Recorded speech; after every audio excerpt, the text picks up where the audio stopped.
De nouvelles découvertes archéologiques, des vestiges, une nouvelle pyramide récemment découverte près du Caire à Dachour, d'autres découvertes à Komombo, à Luxor, à Abu Rawash et autres.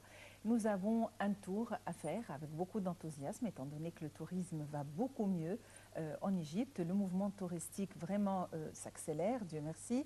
Et on a le plaisir d'avoir avec nous notre cher guide Hazem Badawi, qui nous rapporte toujours de nouvelles surprises, de nouvelles découvertes et beaucoup d'optimisme. Monsieur Hazem Badawi, bonsoir et bienvenue avec nous. Bonsoir Madame Maha, merci beaucoup. Eh bien, ça fait à peu près 2-3 mois que vous étiez en voyage. Il y a de nouvelles découvertes ici en Égypte, Luxor, Komombo, Dachour et autres. Il y a aussi Abu Rawash. Et donc, qu'est-ce qu'ils ont découvert récemment? Très bien. Alors, je commence par la fin de votre question. À partir d'Abu Rawash, c'est là où c'est au nord du pays, jusqu'au sud, en passant par le reste des sites qui ont découvert. Bon, au propos d'Abu Rawash, bon, déjà j'aimerais bien juste mentionner historiquement que la région d'Abu Rawash est à quelques kilomètres des 3 fameuses pyramides, juste pour que les audients puissent s'orienter là où, de quoi on parle. Et le Giza et Memphis, Abu Rawash était l'ancienne capitale de l'Égypte ancienne, l'année 3000 avant Jésus-Christ. C'est-à-dire, c'est pas étonnant du tout de trouver une pyramide ou des avec S pyramides et à suivre encore. Parce que le long du cimetière, c'est à partir d'Abu Rawash jusqu'à une région qui s'appelle Maïdoum à El Fayoum. Il y avait d'origine 111 pyramides déjà. Cette nouvelle pyramide qui date du Moyen Empire, et c'était normalement la fin des pyramides, parce que les pyramides juste étaient à l'Ancien Empire et au Moyen Empire, jusqu'au 1800 presque avant notre ère, et puis la période intermédiaire, après ça il n'y avait plus de pyramides. Donc, bon, ils n'ont pas dévoilé beaucoup de ce qu'ils ont découvert, mais je veux dire à tous qui nous entendent maintenant que ce n'est pas étonnant de trouver une pyramide ou des pyramides, et encore, comme on dit, cette région ou cette cimetière qui fait le long de 160 km de long, depuis Abu Rawash au nord jusqu'au Maïdoum ou El Fayoum, ça c'est le nom le plus connu, 160 km, il y a plein de pyramides parce que c'était les cimetières de l'Ancien et du Moyen Empire. Et lorsqu'ils ont changé la capitale, elle est au Nouvel Empire vers le sud, là où on parle de la vallée des rois et des tombes de la vallée des reines, et je vais aussi parler de ça maintenant. Donc, maintenant on a parlé du nord pour Abu Rawash. Bien sûr, il faut faire des fouilles et ça continue parce que depuis ans et surtout les dernières 2 années, les fouilles étaient très actives d'après la stabilité du pays. Donc, les nouvelles découvertes n'étaient pas juste à Abu Rawash, non, il était à un quartier très célèbre à Héliopolis au Caire qui s'appelle El Matareya. Il y avait une mission allemande qui ont trouvé une statue considérable du grand Ramsès qui s'appelle Ramsès II, qui a tenu le sceptre de l'Égypte pendant 67 ans. Et je vais vous dire aussi que cette région qui s'appelait Héliopolis, c'était aussi le nom de l'ancienne capitale, c'était le nom grec de l'ancienne capitale. Et je vais vous dire que c'est pas la fin, cette statue, c'est plein au-dessous de tous ces bâtiments, il y a plein de choses à découvrir encore. Et espérons qu'ils le retrouvent vite. Passons à Komombo. Il y a une région à Komombo qui s'appelle Gabal el-Selsela, ou en français on dit les montagnes des chênes, mais c'est écrit dans tous les livres d'égyptologie ou d'histoire, ça s'appelle Gebel el-Selsela. C'est le même nom. Là-bas, il y a aussi des très belles découvertes, des chapelles qui étaient noyées dans le Nil à cause d'un tremblement de terre.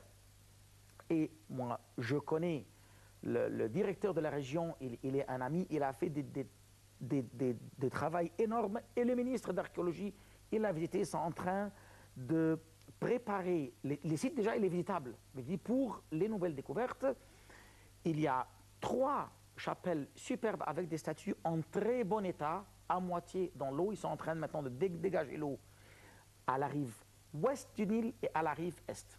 C'est pas juste là, l'État est en train de construire un pont suspendu, superbe, près de la région pour faciliter les visites pour les touristes qui seront à Assouan surtout, parce que c'est juste, il est à 60 km d'Assouan.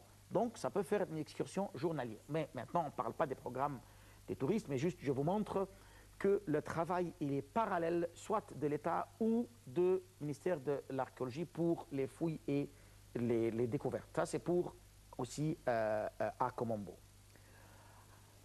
Parallèle aux recherches ou à la statue de Ramsès II qui est trouvée au Matareya, quelques jours avant, à Luxor, qui est à 800 km d'ici, comme on dit, la plus grande capitale des monuments du monde, ils ont trouvé dans un temple d'un roi qui s'appelle Amenophis III, qui est à la rive ouest, un temple qui est détruit et la restauration, le travail est là-bas depuis plus que 10 ans. Ils ont trouvé au-dessous de l'asphalte, parce que la route asphaltée, il passe dessus, les pièces de plus que 66 statues de la déesse Sekhmet. C'est une lionne. Et ça, c'était aussi en mars. Donc, en mars, le fouille de Matareya et de Luxor. Un peu avant, un mois, c'était le site de Gabal el-Selcela ou les montagnes de Chêne. Et récemment, c'est Abu Rawash et à suivre. J'aimerais bien retourner à Abu Rawash de nouveau, parce que c'est le plus récent. Nous, comme des égyptologues, on nous a appris, et ça, ce qu'on le répète toujours pour les touristes, quand on guide des clients, on dit Saqqara et Abu Rawash est un livre ouvert. Là où on creuse, là où on fouille, on trouve des choses et des choses incroyables.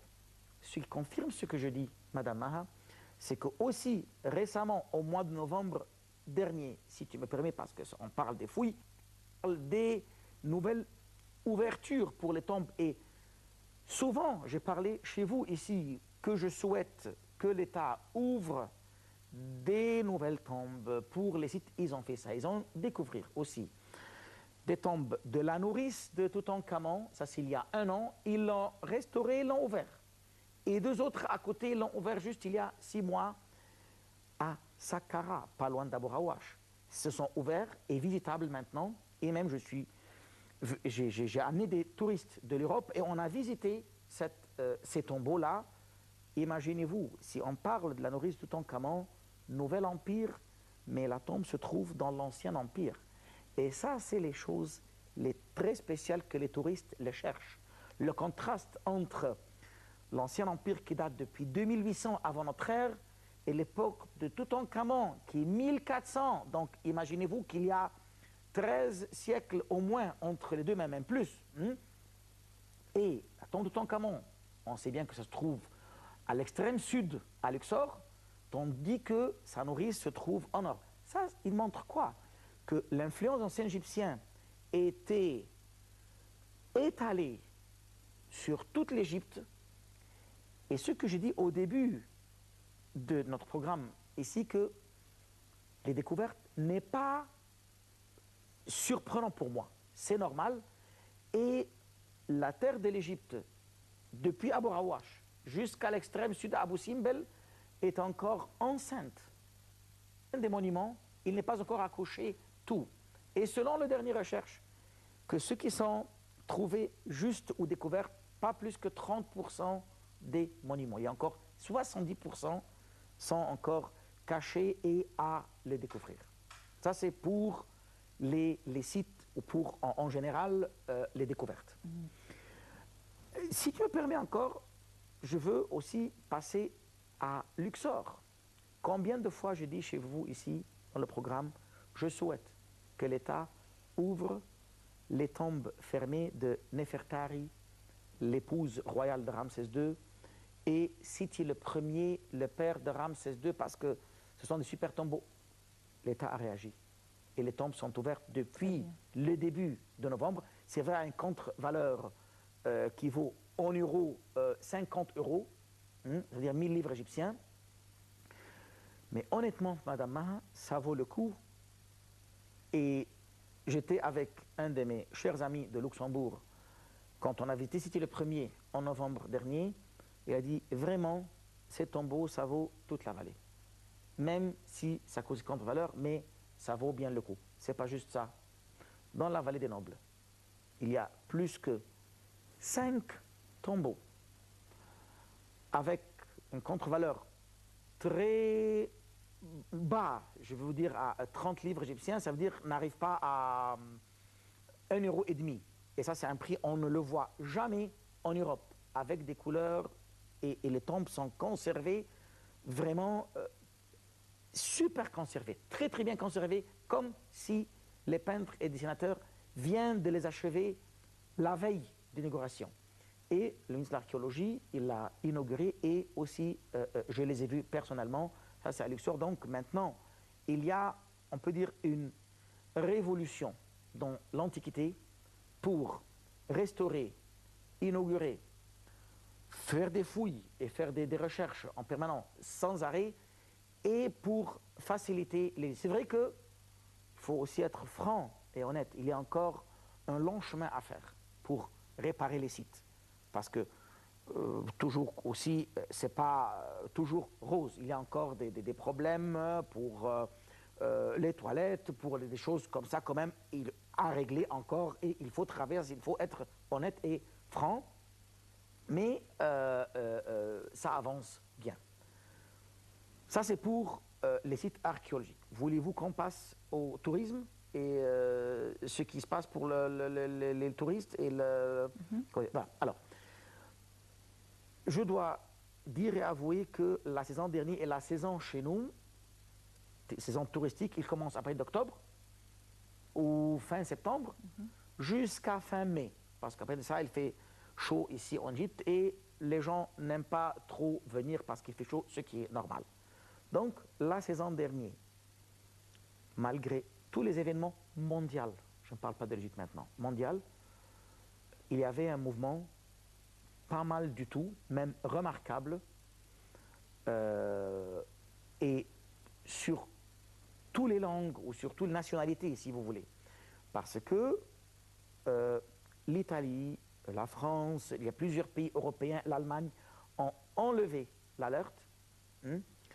C'est vrai que les gens eux-mêmes, ils ont un peu de soupçon ou de doute de venir visiter l'Égypte, mais ce n'est pas en général comme avant 2 ans.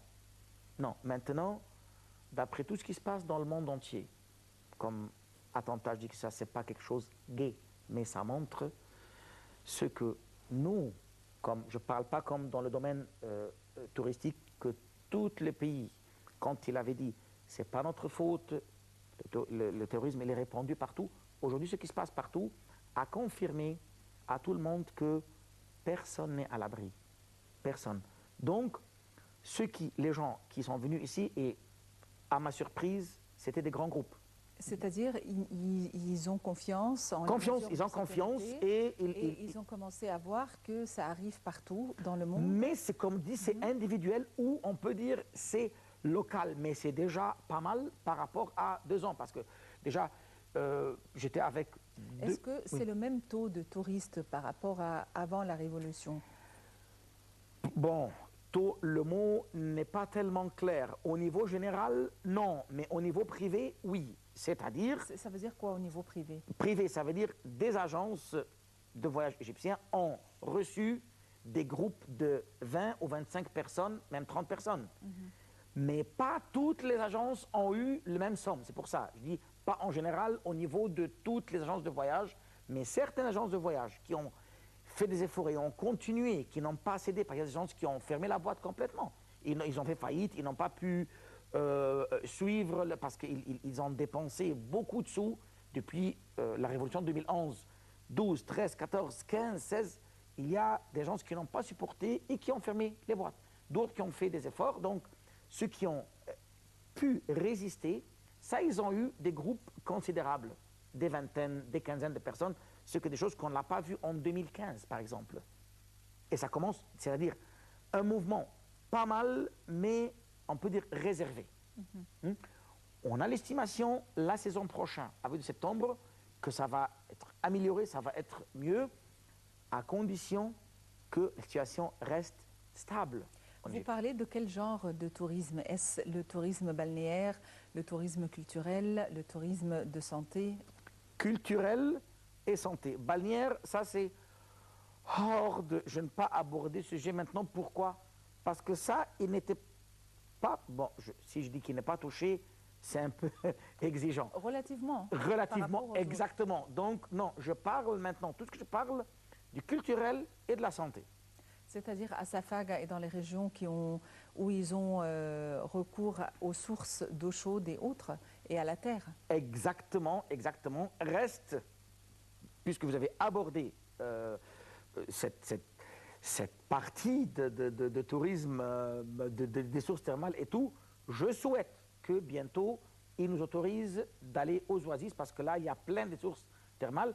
Il nous permet jusqu'à Siwa.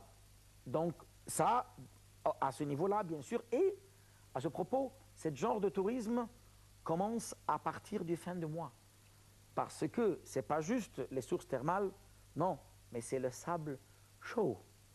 Donc, il y a des gens qui viennent, et ça, je n'exagère pas, madame, ils viennent annuellement, chaque année, eux-mêmes et d'autres, pour être ensablés dans le sable de Siwa, qui soigne et sort tout le rhumatisme, soit de la colonne vertébrale, des genoux et tout, et il est très efficace. Et ils disent, nulle part dans le monde qu'on peut trouver une région vraiment si efficace de faire le soin de sable. Par exemple, donc, bien sûr, ça c'est aussi, ça va être bien publié et on estime qu'elle aura bien du succès. Autrement, le culturel, pour le culturel. Parce que, comme vous savez, les dernières années, ce département a souffert, si on dit souffrance, c'est même pas le mot, parce qu'il y a des boîtes, des hôtels, des bateaux, des agences ont fermé la boîte complètement, ils ont fait faillite. Même les gens qui travaillent dans ce domaine, ils ont changé leur carrière complètement. Ça recommence maintenant de venir, et j'espère qu'on n'aura pas de problème pour trouver des gens qualifiés sur le niveau pour accueillir les gens. Je ne dis pas qu'il y aura des énormes, mais les prévisions sont optimistes. Et je ne dis pas ça par optimisme que quelqu'un qui parle devant la caméra avec vous. Non, ça c'est par réservation et par des gens même des commandes qui demandent. Voilà. Il y a eu aussi parmi les nouvelles découvertes, il y avait d'autres vestiges, et c'est la nouvelle pyramide découverte aux alentours de Dachour, à quelques kilomètres du Caire, une pyramide datant de 3700 ans. Alors, quelle est l'histoire de cette pyramide? Bon, l'histoire de cette pyramide, je dois d'abord étudier parce que je n'ai pas assez de nouvelles, mais normalement, c'était à la fin de la période des pyramides, vers le 12e, 13e dynastie, parce qu'il faut bien savoir, je peux vous raconter en principe l'histoire des pyramides. Les pyramides, l'idée des pyramides chez les anciens Égyptiens, depuis la nuit des temps, la forme pyramidale, la forme des rayons de soleil, parce qu'ils croyaient toujours que le soleil qui sortait, et j'utilise le verbe sortir exprès, qui sort de l'est et qui se cache à l'ouest, et aussi j'utilise le verbe cacher, pas se lever ni se coucher, parce que dans leur concept était comme ça. Le soleil, quand elle sort comme ça, elle se cache, elle donne la vie et elle commence une autre vie à l'autre monde. Donc, ils ont fait tous leurs efforts pour construire des pyramides à la forme aiguë comme les rayons de soleil. Ils croyaient que s'ils posent leurs dépouilles à l'intérieur, ça va ramener le corps à l'œil du soleil en haut et ça va être la vie éternelle. Et c'est ça la raison pour laquelle que l'histoire de pyramide d'Achour et d'Abu Awash, qui a été trouvée récemment, il est une pyramide comme toutes les pyramides, d'une forme pyramidale. Normalement, il y a une chambre mortuaire dedans, et normalement, il sera en état spécial, parce que 13e dynastie, c'était la fin de l'époque des pyramides. Parce qu'à partir du Nouvel Empire, il n'y a plus de pyramides, mais il y a des obélisques. Quel obélisque? C'est le même concept des pyramides, mais c'est un doigt qui montre au ciel, au dieu principal Ra, le soleil, et le sommet est pointu à la forme pyramidale pour garder le même concept des rayons de soleil.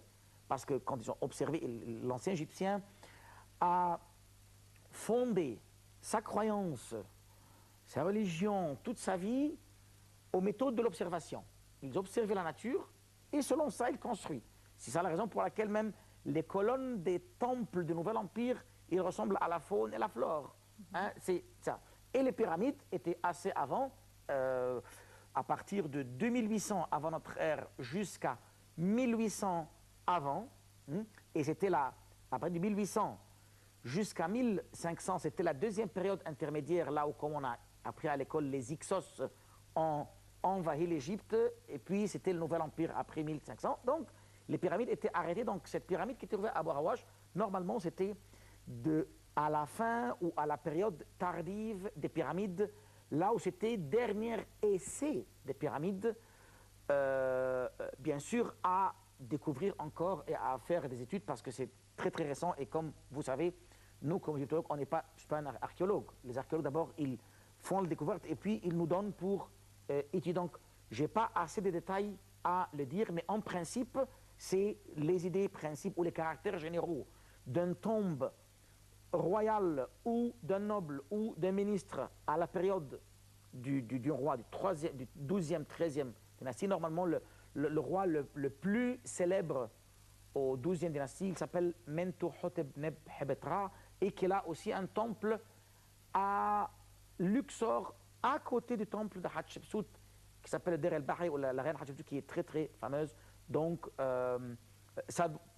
fort probable, c'est dans cette période de ce roi célèbre qui s'appelle Mentuhotep Nebhebetra. Probablement, je ne suis pas tellement sûr, mais dans cette période, soit avant, après, mais c'est le roi le plus célèbre. Mais je ne dis pas que la pyramide, il lui appartient, ou peut-être à quelqu'un de ses courtisans, ou ses ministres, ou quelque chose comme ça. Possible, mais à étudier encore. Voilà. Vous m'aviez parlé il y a quelque temps de nouvelles découvertes à Luxor de reines, la reine Snirt. Oui, pas reine, c'est une tombeau, Sermet. Oui, Voilà. Sermet. Bon, non, ça c'est la découverte sous le temple de Amenhotep III. Bon, il y a deux statues colossales, très très connues, et sur tous les programmes touristiques. Ça s'appelle les colosses de Memnon. Et en réalité, ce sont les statues de Amenhotep III. Donc, ce roi-là, il était un très grand roi. Il a construit un très très grand temple. Il y a plein d'histoires autour de ce temple-là. Et il y a une émission, mais je ne me souviens pas de quelle nationalité, qui travaille là-bas depuis plus que 10 ans. Et vraiment, je veux dire à tout le monde d'y aller là-bas pour voir le développement, comment le temple était avant 10 ans et comment ils sont en train de le restaurer. C'est vrai que ce temple ne va jamais être reconstruit comme avant, parce que les pièces ont été prises pour construire d'autres temples. Mais le temple, il est à côté de la rue asphaltée qui mène à la vallée des rois et le temple de Néfertari, etc. En dessous de cette asphalte-là, ils ont trouvé les 66, bon, pas statues, ils ont estimé que le chiffre, ce sont des pièces cassées pour la statue Sekhmet, ou la déesse, c'était une déesse, Sekhmet, très très vénérée, c'est une forme d'une lionne, et à ce propos, il faut quand même mentionner, c'est une information historique dans l'histoire, que la plupart des déesses étaient des déesses femmes, pas hommes. Et ça montre aussi, bon, c'est vrai que je ne veux pas m'éloigner du sujet, mais je veux dire juste parce que c'est très important. Toujours on dit que la femme est soumise et tout ça. Non, chez les anciens Égyptiens, la femme avait une autre vision complètement. Ils le voyaient d'une autrement. La femme, c'est la force. C'est, je vis dans le bon sens. Elle est sauvage et agressive pour défendre ses enfants. C'est ça la raison pour laquelle ils l'ont pris comme un symbole de Dieu. On trouve la déesse Hathor, la déesse de la danse, de la joie, de la gaieté, la déesse Isis, la déesse Sekhmet, qu'on parle notre sujet. Tous ces déesses femmes, la déesse Nout, déesse du ciel. Donc la plupart des déesses étaient, 3/4 des déesses étaient femmes à cause du comportement pour la protection. C'est pas pour, c'est par nature, par instinct. Donc cette déesse ou ces statues, ils l'ont trouvée et ils sont en train de restaurer. Et cette émission-là a fait comme une exposition, si je me souviens bien, le mois de mai, pour montrer les découvertes qu'ils ont fait. Malheureusement, ici, on n'entend pas beaucoup de ça, mais moi, j'étais à Luxor et j'ai vu, ils ont fait une exposition pour montrer les petites pièces qu'ils ont découvertes. Et vraiment, madame, c'est incroyable, plus que 66 pièces. Et encore à trouver. Même les tombes qui étaient restaurées et inaugurées en mars dernier, plus que 4 tombes, ils trouvent encore des fouilles et il y a une tombe, même je ne connais pas son nom. Ils sont en train de travailler dedans maintenant, ce n'est pas encore déclaré.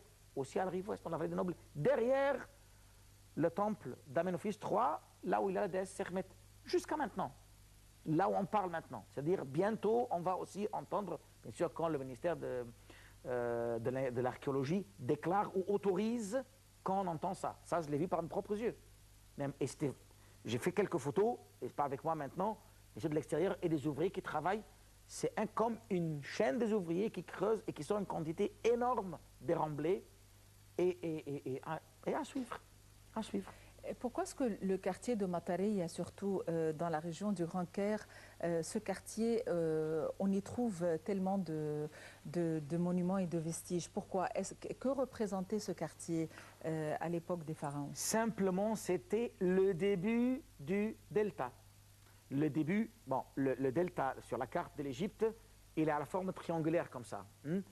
La côte nord, il est là, on a Domiat et Alexandrie, et en bas, ça commence par la route agricole, ça commence par là. En plus, c'était un quartier qui s'appelle Ion, Héliopolis. Ion, même, ils ont pris le nom aujourd'hui pour donner à des écoles et des compagnies le mot Ion. Il y a même un obélisque là-bas. Et il y a une station de métro qui s'appelle station de l'obélisque. Il y a plein de statues. Il y avait une vie complète. Même, c'est pas loin du Sharqiya, le gouverneur de Sharqiya, là où il y a Sharqiya, voilà, ça je l'ai prononcé en égyptien, El Sharqiya. Il y a une des plus grandes capitales du roi Ramsès II, qui s'appelle Per-Ramessou, ou et ça, Sharqiya, c'est à 110 km depuis le Matareya. Donc, 110 km, c'est pas loin et c'est pas étonnant de trouver à El Matareya cette colosse de Ramsès, parce que aussi, une de ses capitales, Ramsès, il a tenu le sceptre de l'Égypte 67 ans au Nouvel Empire. C'est Sharqiya, Matareya, jusqu'à Abou Simbel, la frontière avec le Soudan. Vous vous rendez compte, le long du Nil, il y a tout ça. Donc, cet endroit, Héliopolis ou El Matareya, ou Ion, pour être concret et précis, Ion, c'était un endroit très bien fréquenté. Et c'était, on peut dire, comme on dit, oui, le Grand Caire et la place Tahrir. Le Grand Caire, on sait, c'est le Caire et le Giza. Je vous montre. Donc, Memphis, c'était la région de pyramide Abu Rawash. Et Ion, c'était Héliopolis, c'était, comme on dit, le quartier le plus fréquenté à l'époque. C'est pour ça, ce qui répond à ces questions. Donc, les gens qui habitent là-bas ou qui vivent là-bas, dans ce quartier-là, ils ne se rendent pas compte qu'en dessous des fondations de leur maison, il y a des trésors sûrs et certains. Sûrs et certains. Il y a pas mal de portes dans les quartiers populaires comme Bab el-Fetouh et autres, et avec ces grandes murailles. Mais malheureusement, ils sont utilisés comme dépôts pour les habitants du quartier et autres. Mais cependant, ils revêtent une importance particulière au niveau de l'histoire. Est-ce que les touristes, quand ils sont là, on les emmène voir ces murailles et ces portes? Et est-ce qu'il y a quand même un moyen pour mieux préserver ces quartiers et ces endroits, notamment au quartier de Gamaleya? Très bien. Ça, vous avez posé une très très bonne question. J'étais avec mes derniers groupes en février et mars dernier dans cette région. Je dois avouer, on dit c'est la rue du Caire fatimide, du Bab el-Fetouh, Bab el-Nasr, Bab el-Zouela, etc., tous ces quartiers-là. Bon. Je commence comme endroit d'attraction, bien sûr, il attire les touristes, surtout nous, comme égyptologues, on peut l'expliquer comme il faut, et c'est une ambiance superbe là-bas, et il y a quelques portes qui sont bien conservées. L'État a fait des efforts énormes pour le nettoyer et le mettre en valeur. Malheureusement, il y a, comme vous venez de dire, un endroit des dépôts où surtout l'aqueduc qui était construit par le couche de revêtement des pyramides, là où il y a tous les ateliers du cuir là-bas. Le ministère de l'Antiquité, il travaille pour leur déplacer ailleurs pour essayer de dégager un peu, parce qu'elle a une valeur touristique inestimable. Vous vous rendez compte? D'abord, les portes que vous venez de dire, il est construit une partie par les pierres des pyramides. Et l'aqueduc, il est construit entièrement par les pierres des pyramides, les couches de revêtement. Donc, parce que si vous vous souvenez comme ça, les trois pyramides, la deuxième pyramide, elle a un chapeau d'une couche de revêtement en calcaire, c'est la seule qui existe. Donc imaginez-vous que les trois pyramides étaient couvertes complètement et lisses avec ces couches-là. Donc ces pierres ont été prises par les Mamelouks et après ça les musulmans, les Fatimides, pour construire d'abord les Fatimides et puis les Mamelouks après ça pour construire ces remparts et ces portes. L'État fait de leur mieux, les touristes visitent ces endroits et je l'ai visité même 3 fois cette année avec des individuels, avec des groupes, la rue complètement de El Mouez, de la porte Bab Zouela jusqu'à la porte El Futouh ou Bab El Futouh comme ils disent, comme on le prononce en égyptien. Donc, et c'est un endroit qui sera mis en valeur comme il est en valeur maintenant, mais on ne peut pas arracher les gens qui vivent dedans. Ça, c'est autre sujet très social, mais il faut enseigner, éduquer les gens qui vivent là-bas pour leur expliquer qu'est-ce qui vaut la région qu'ils vivent dedans et qu'ils puissent imaginer la valeur inestimable de l'endroit là où ils vivent. Sortons un peu du Caire, et on avait parlé auparavant de safari et de désert blanc et de désert noir. Et lors de l'époque post-révolution, le camping n'était plus autorisé au désert. Est-ce que ça reprend ou pas encore? Non, jusqu'à maintenant, ce n'est pas encore repris. Et j'ai demandé directement, avant 2 mois, avec des représentants des propriétaires de très grandes agences qui travaillent dans ce domaine-là. Ils m'ont dit, laisse-nous encore 2 semaines, 3 semaines, on est en train de travailler pour nous autoriser de au moins aller dans les hôtels ou des camps ou des bivouacs fixes. Parce qu'il y a des bivouacs fixes là-bas qui sont comme les bivouacs ou comme les campings mobiles. Mais ce sont fixes, ils sont excellents. Mais jusqu'à maintenant, ça c'est une zone, l'État elle l'a fermée, malheureusement, mais c'est comme ça, on ne peut pas demander autrement. C'est pour la sécurité des touristes. Bon, l'endroit, il est sûr, il est calme. Mais comme vous savez, pour réinaugurer, ouvrir un endroit comme ça prend du temps. Et pourquoi on va aller loin? Il y a 2 pyramides à Dachour, de Sénéfro, le père de Khéops, propriétaire de la grande pyramide. Il était une zone militaire pendant plus qu'1 siècle. Et ils l'ont donné au ministère de l'Antiquité en 1994. Donc ça a mis 100 ans. Bon, on parle de 100 ans, mais je veux dire que quand il y a un endroit fermé, ça prend temps pour dégager tout et le mettre en ordre et le donner à l'Antiquité. Maintenant, pour le désert blanc et les oasis, le seul oasis qui est visitable, ouvert et sans le moindre problème, c'est l'oasis de Siwa, qui est sur la route de la côte, aussi à l'ouest. Voilà, donc ça montre que ce n'est pas une zone des opérations ou n'importe, mais c'est une route loin, à l'écart un petit peu de... C'est vrai parce que c'est une zone désertique. Les 4 oasis, là où il y a le désert blanc, le désert, le Farafra, Dakhlachara, c'est en plein milieu du désert. Et ça, maintenant, c'est une région, l'armée l'a bloquée, il y a des permis, mais jusqu'à maintenant, on ne peut pas le mettre dans les programmes. Voilà. Il y a aussi le tourisme islamique, les musées, et les vestiges retrouvés. Est-ce qu'il y a du nouveau quant à ces vestiges? Bon, il y a des restaurations, il y a des travail, bien sûr, ils sont en train de restaurer. De quoi? Parce que, vous savez, la période islamique, c'est la période tardive, donc il a construit au-dessus des civilisations ou de la période copte, je préfère dire la période chrétienne, et la période pharaonique. Donc, lorsqu'on creuse, on trouve où? Dans les oasis, peut-être comme Dr Ahmed Farhi a trouvé une grande citadelle, site, vestiges islamiques superbes. Et on a souvent visité avant la Révolution, bien sûr. Mais au Caire ou dans la région du Caire, les musulmans ont construit, ont déjà pris des pierres d'éviation avant, ce qui est normal. Je veux dire que ce n'est pas les musulmans qui ont détruit, non. Même les chrétiens entre eux-mêmes, quand on visite par exemple un couvent, un monastère entre le Caire et Alexandrie, on trouve que chaque génération chrétienne qui est venue, ils ont mis une coupole l'un sur l'autre. Donc c'est un instinct humain. Alors pour les histoires islamiques, il y a plein de monuments, plein de sites islamiques superbes, surtout le nom de Saladin, qui a fait les guerres contre les croisades au XIIe siècle. Il est très très connu chez les étrangers quand ils viennent, qu'ils visitent les citadelles de Saladin et qui aiment bien savoir la période des Mamelouks. Et pourquoi on va être trop loin?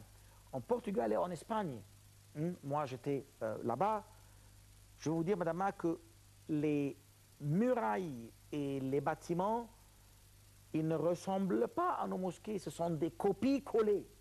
Ils ne ressemblent pas, ce sont les mêmes décorations végétales comme ça, et même, donc, l'histoire musulmane, il attire, il est bon, mais ça n'attire pas beaucoup les touristes, ils aiment bien pour le pharaonique surtout. Pour revenir au tourisme balnéaire, vous avez dit que ça n'a pas été influencé relativement par la diminution. Oui. Mais est-ce que vous pensez que ceci pourrait augmenter ou ça va rester, le mouvement va rester tel qu'il pour le moment? Il a déjà augmenté depuis 1 an. Parce que j'ai des amis très proches qui ont perdu leur travail, de l'avion russe, si vous vous souvenez, avant 2 ans. Et puis, ils ont retourné là-bas, ils ont eu des appels et ça commence même, ils ont d'occupations qui arrivent à au-delà de 75%. Et ça, ce sont des chiffres, donc, il a repris pour qui? Pour les villages vacances et les boîtes qui ont réussi à résister dans cette crise. Mais pour ceux qui ont fermé, ça c'est encore fermé, mais ça a déjà commencé avant le culturel. Si je viens de vous dire que la saison dernière était pas mal pour les sites culturels archéologiques, non, c'était bien, même plus que bien, pas très bien, mais bien, bien pour les balnéaires, surtout Hurghada, Sharm el-Sheikh et aussi Safaga, là où il y a des endroits là-bas, pas juste balnéaires, mais il y a des réserves naturelles, on peut voir des animaux à Safaga et dans ces endroits-là. Voilà, donc, non, ça a repris. On a le plus long fleuve du monde et on a des sites incroyables. Pourquoi pas faire des festivals? C'est-à-dire, vous qui travaillez dans cette industrie, que ce soit le Festival du Nil, le Festival des Pyramides, n'est-ce pas que ceci pourrait attirer, comme les parades que l'on voit dans les rues en Amérique latine et autres? Tout à fait, Madame Maha. Comme permets-moi de prendre les paroles de vous et de votre place, il dit, je souhaite qu'on fasse quelque chose comme ça, parce que si vous vous souvenez, avant une vingtaine d'années, il y avait un rallye des voitures qui s'appelle le rallye des pharaons. Il était dans les oasis. Et combien de tourisme il a amené? Donc, comme vous venez de dire, on a le plus long fleuve du monde. Et on a sur les 2 rives, l'Est et l'Ouest, bien sûr, si on peut faire des cérémonies, même on peut le faire au fur et à mesure le long du Nil à chaque site. Par exemple, on publie que les 2 semaines X de cette période, il y aura un carnaval tel, et chaque 2 jours, par exemple, on commence par le Caire, Minya, Asiout, et tout ça, il y a des endroits sur le Nil. jusqu'à ce qu'on arrive à Assouan, même sur le lac devant Abu Simbel.